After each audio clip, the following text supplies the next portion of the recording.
नमस्ते दोस्तों। आज हम बात करेंगे एक ऐसे नेता की जिनकी सादगी, ईमानदारी और कर्तव्य निष्ठा की मिसालें आज भी दी जाती है।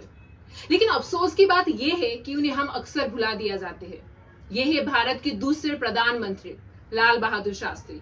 उनके जीवन और मृत्यु की कहानी ऐसी है जो जितनी प्रेरणादायक है ना, उतनी ही रहस्यमय भी। तो चलिए जानते हैं कि आखिर क्यों हम उन्हें याद करने में पीछे रह गए हैं। लाल बहादुर जी के जन्म 2 अक्टूबर 1904 को उत्तर प्रदेश के मुगल सराय में हुआ था। बेहद साधारण परिवार में जन्म लेने वाले शास्त्री जी को कम उम्र में ही अपने पिता को खोना पड़ा। गरीबी और संघर्षों के बावजूद उन्होंने पढ़ाई जारी रखी और काशी विद्यापीठ से स्नातक की डिग्री प्राप्त की। यही नहीं, देश की आजादी के लिए वो महात्मा गांधी की असहयोग आंदोलन से जुड़े और स्वतंत्रता संग्राम में एक प्रमुख भूमिका निभाई। शास्त्री जी का जीवन बेहद सादगीपूर्ण था। स्वतंत्रता संग्राम के दौरान कई बार जेल जाने के बावजूद उन्होंने कभी अपना हौसला नहीं खोया। उनकी सादगी और निष्ठा ने उन्हें 1952 में पंडित नेहरू की कैबिनेट में एक महत्वपूर्ण स्थान दिलाया, जहां उन्होंने रेल मंत्री और गृह मंत्री जैसी जिम्मेदारियां संभाली। 1964 में पंडित नेहरू के निधन के बाद लाल बहादुर शास्त्री को भारत के दूसरे प्रधानमंत्री के रूप में घोषित किया गया। उस समय देश कई चुनौतियों की सामना कर रहा था। कृषि संकट, खाद्यान्न की कमी और सबसे बड़ी चुनौती था पाकिस्तान के साथ युद्ध। लेकिन शास्त्री जी ने अपने धैर्य और दूरदर्शिता से न केवल युद्ध को सफलतापूर्वक संभाला, बल्कि देश के किसानों और सैनिकों के लिए एक नारा लगाए, जो था जय जवान जय किसान, जो आज भी हमारे दिलों में बसा हुआ है। और शास्त्री जी का नारा सिर्फ एक वाक्य नहीं था, कि उस समय की जरूरत थी।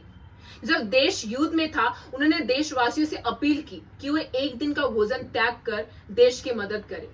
लोग उनकी अपील से इतनी प्रेरित हुए कि घर घर में इस पहल का पालन किया गया।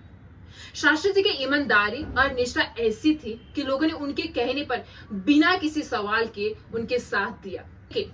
शास्त्री जी की कहानी यही खत्म नहीं होती। 1965 के भारत और पाक के युद्ध के बाद 10 जनवरी को 1966 को ताशकंद में भारत और पाकिस्तान के बीच में शांति समझौता हुआ था, जिसे ताशकंद समझौता कहा जाता है।